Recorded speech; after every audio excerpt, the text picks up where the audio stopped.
Welcome to Lola's Frugal Life Podcast. If you're on a mission to be more frugal with both your time and money, you're in the right place. In this podcast, we talk about topics that help enhance living a frugal lifestyle. The goal is to save time and money where we can so that we can use the rest on what matters most to us. We talk a lot about both time and money management so that we can waste as little as possible on both. We do this while also embracing a progress over perfection mindset. If that sounds good to you, then please stick around for the latest episode right after a few quick words from our sponsor. Hi everyone, welcome back to Lola's Frugal Life Podcast. So today, just to give you a quick life update before we get into the show, this is the new thing I'm trying out. Hopefully you will like it. I thought it would be fun to kind of share what's going on in my life and then get into the episode that I am covering this week. So just real quick, we are working on our kitchen right now. We're doing it's not like a full renovation by any means. We're doing I guess you would call it maybe just like a touch up. We painted all the walls and we're painting all of our cabinets. So we had started it a while ago, like several months ago. And we got all the walls done. We got the ceiling done. We replaced some lights. And then we did half of the cabinets, like on the one side of the kitchen. But the other side was not done because it got really hot and we're sanding the cabinets.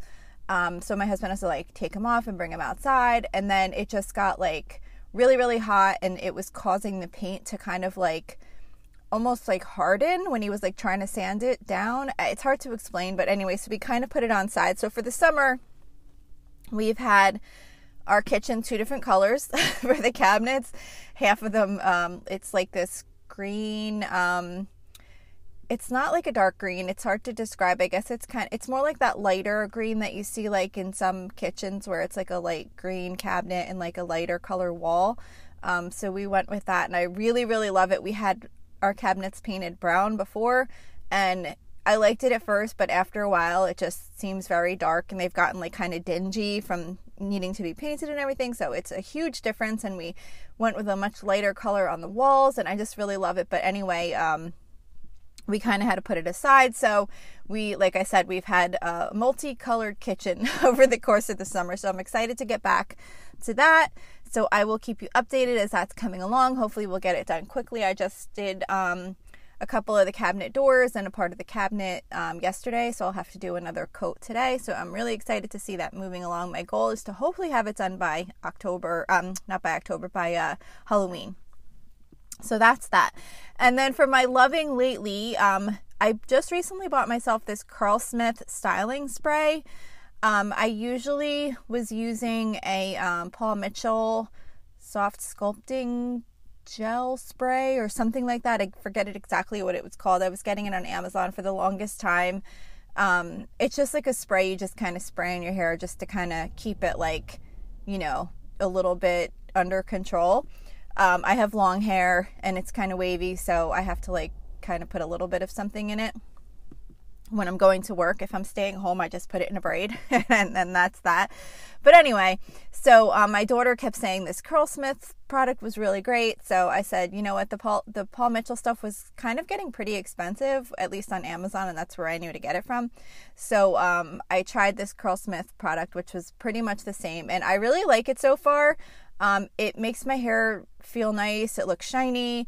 And it's got a lot more natural ingredients in it than I think the Paul Mitchell stuff does, because when I'd spray my hair with the Paul Mitchell, I'd have to kind of hold my breath while I was spraying it and then open the bathroom door and take a big inhale. I didn't feel like I had to do that with the Curlsmith product. But anyway, so that's what I thought of for my loving lately. So anyway, let's get into today's topic of how organizing your food can save you money. So, have you ever come home from the grocery store with several cans of tomato sauce only to realize that you already had several cans on hand? I know I have. I've done that with so many things in the past, and it would drive me crazy because I didn't have a really good food organization system, and I didn't always make sure to check before I went shopping because I didn't have a good food organization system. So it would take me longer to have to check, so I would just kind of try to rely on my memory. And the opposite can happen with that too. Sometimes you don't buy something because you're so certain that you have it already, and then you realize you didn't. So when you have like good habits of keeping our food organized, it can really make a big difference in your grocery bill. And it makes it easier to take a quick look to make sure that you do or do not have something before you go grocery shopping. If it's not super organized and you're not sure exactly where to look, then you might make those mistakes of either buying something you already had or not buying something because you were certain that you did have it. One of the biggest, pros of organizing your food is reducing food waste. Because when you keep your food organized, you can easily see what you have and you can make sure to use it up before it goes bad. So that really helps reduce food waste, which saves you money in the long run. Because as we all know, if we buy food and we end up not being able to use it, it's kind of like we're throwing away money, because we used money to purchase that food, and then if it gets tossed in the trash, what was the purpose of buying it? So it's really important to do everything we can to make sure we're using as much of that food that we purchase. It also saves time when your food is organized, because you can easily find what you need without having to really search for it. And it also saves you time when you're preparing meals or packing lunches, because you could just quickly go get the ingredient. You don't have to be moving things around and looking for something that should be easy to find. And it also saves time when putting away groceries, when you know exactly where everything is supposed to go. You don't have to spend time thinking about where to put things. You just kind of develop a habit that you know exactly where everything goes. And anything that can help get groceries put away quicker is a bonus for me. I cannot stand putting away groceries. I don't have a huge amount of storage space, so that's probably why, because I do have to kind of be real particular about like how everything fits, and I can't over purchase and things like that, because it's just not a huge amount of storage space. But I just don't like putting away groceries. I feel like it takes so long. And even though I do grocery pickup, I'm like, I wish there was a service where they could come in and put your groceries away for you. I don't really think I would want that, but I just, in my mind, I think that sometimes, because I do not like putting groceries away. So either way, it does save you time when you're more organized, because then you know exactly where things go, and it just kind of makes the process a little bit smoother. And like I said, it saves money. When your food's organized, you're less likely to buy duplicates of items you already have. So when you keep buying things that you already have, you can wind up with an abundance that you either can't use before it goes bad, or you forget that you have and it goes bad. So it saves you money by making sure you're purchasing only what you actually need. And it also helps you save money by seeing what you have more easily and making sure you plan to use that up in future meal plans before it ends up going bad. So, because obviously when you're using up what you already have on hand, that's less that you have to purchase in the store. It also makes preparing for and cooking dinner easier. When your food's organized, it's just easier to find the ingredients that you need for a recipe. And that can make cooking less stressful and more enjoyable, because who wants to be searching around for an ingredient when it's time to make a recipe? Especially when you know you have it, but you just might not remember where it was put.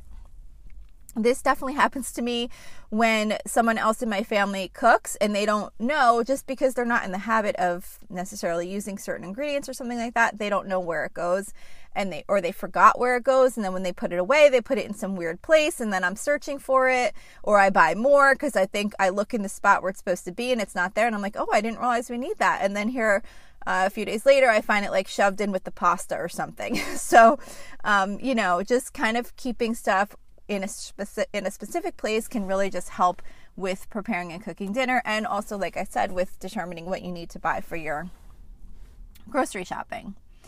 So organizing food does not always just happen naturally. It takes some thought, and it will improve over time. Especially if you have a large family and limited storage, it can sometimes be difficult to keep things organized. I have definitely been guilty of shoving things in any open spot when we've had to purchase an abundance of groceries. This doesn't normally happen just like over the normal course of the year. But often as we approach the holidays, or I'm making like a certain recipe that requires a lot of ingredients, I will wind up with more ingredients on hand than I normally have, and I will start sticking things in odd places. Sometimes I'll actually just put them in a pile somewhere because I don't want to make my cabinets crazy, and if I know it's going to be used up soon, I'm like, whatever, I could stick them on top of the fridge or over in a little pile in the corner, and I know they're going to get used up and whatever. But sometimes when we wind up with too much of ingredients that will fit easily in our cabinets, I've definitely been known to shove things in places, but we don't want to do that on a regular basis. Categorizing our food. Sometimes, we can group things that are similar together, like canned goods, snacks, baking supplies. It just makes it easier to find what you need and prevent purchasing duplicates. And you want to think through where you store those categories of food. If you're like me and pretty much only bake around the holidays, you can probably keep those ingredients in a less convenient location and save room for things that you use more frequently. But if you love to bake each weekend, then maybe you might want to have those things more accessible. So you want to kind of think about what you're storing, how often you use it, and how easy it needs to be able to get to, so that you can kind of prioritize the things you use more often or that your family uses more often versus things that you'll only use once in a while. Clear containers are great for storing things, especially like leftovers. They keep your food fresh.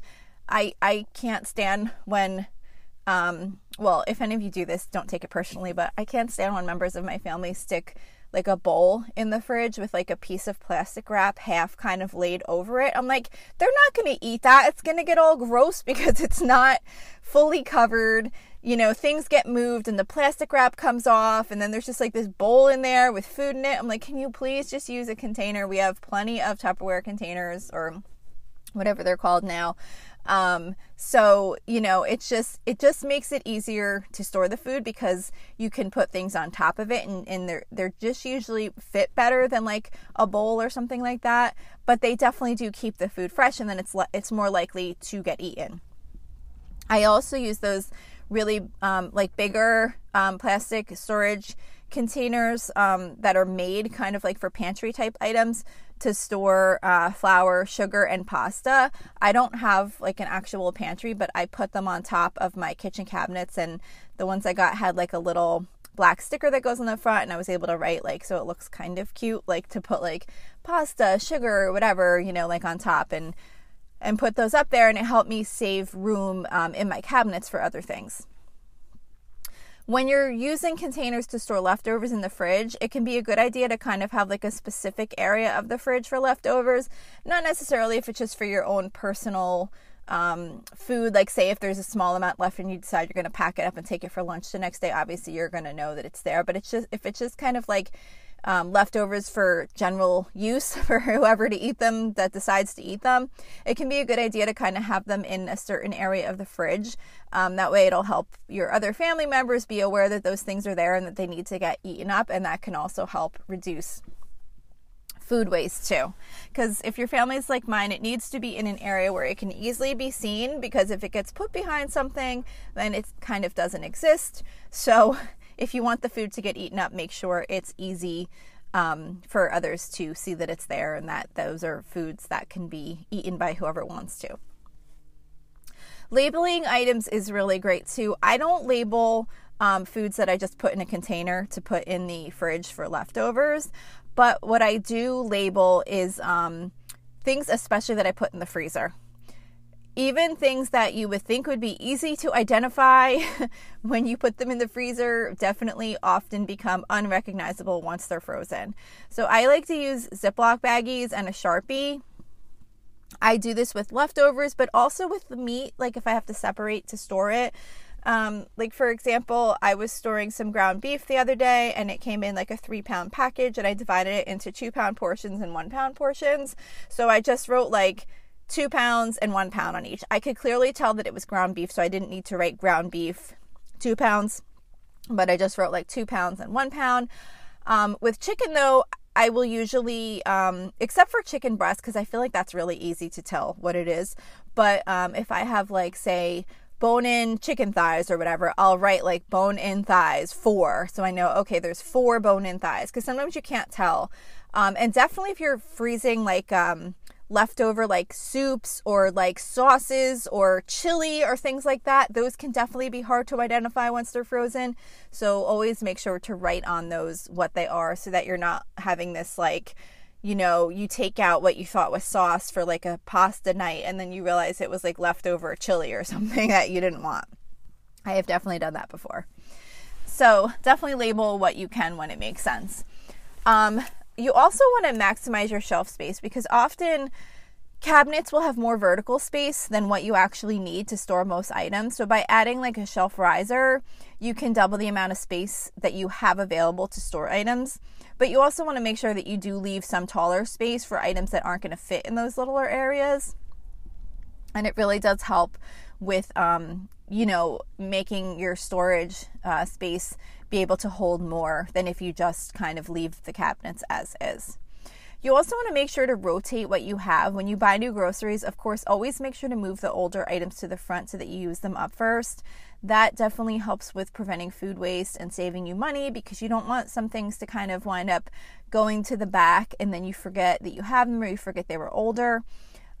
When you throw things in the freezer, it is so easy to just throw them on top of the old items that were in there, but you do not want to do that, because you want to make sure to use up those items that were put in there first, so that you prevent freezer burn and, you know, from having those items in the freezer too long. So definitely, especially with freezer items, but even with stuff in the cabinet, like, you know, like if you're buying like cans of something, you don't want to wind up pushing the older cans to the back without taking the time to think through and move them forward so that they get used up first.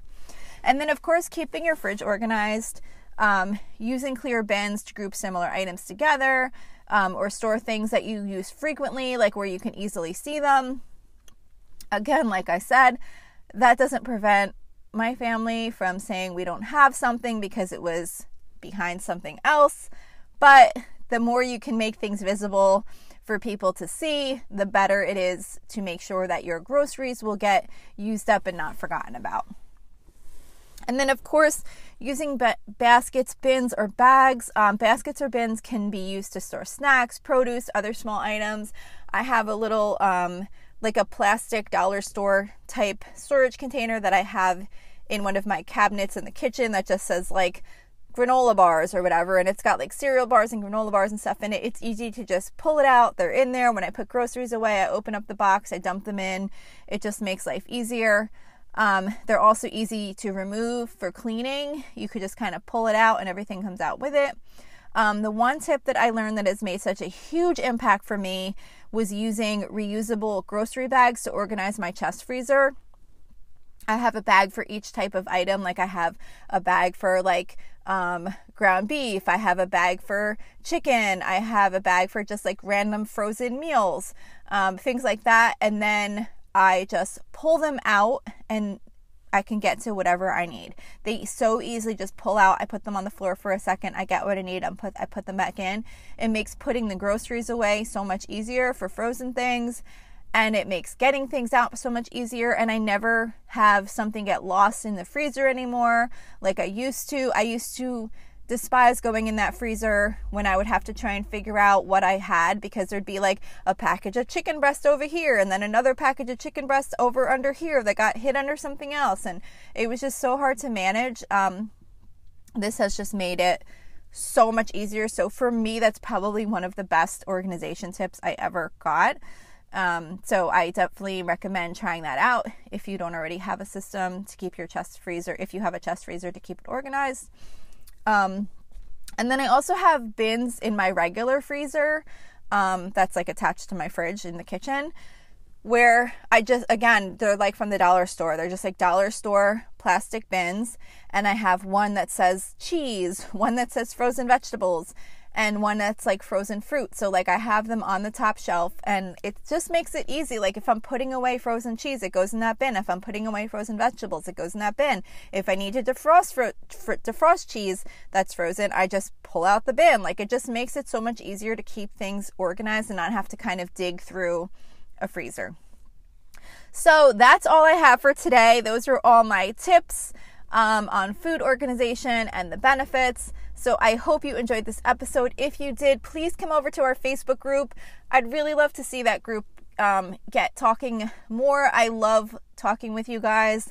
It's so much fun when I get to communicate with you guys and just share what's going on and how you're doing things and what tips you have. So come on over to the Facebook group. It's at facebook.com/Lola's something like that. It's the private listeners group. You can like the regular Facebook page too, but if you join the private listeners group, that's where we kind of talk a little bit more. So that's it for today. Thank you so much for listening, and I will see you back here next week. So thank you for checking in for this podcast episode. And don't forget, you can always email me with any questions or suggestions at lolasfrugallife@gmail.com. You can follow me on Instagram and Facebook at Lola's Frugal Life. And you can find a blog post for most of my episodes and definitely all of my meal plan episodes at lolasfrugallife.com. You can also join our private listeners group at facebook.com/groups/lolasfrugallife. And if you enjoy the show, please make sure to subscribe on Apple Podcasts, Spotify, YouTube, or wherever you listen from. And I would love it if you would screenshot the show and tag me on Instagram so I could see you're listening. Also, if you can please take a couple of seconds to rate and review the podcast. Those ratings and reviews are what help the show come up better in search results so that other people can find this podcast. So that will really help me in growing my audience. So that's it for today. Thank you so much for listening, and I hope you have an awesome day.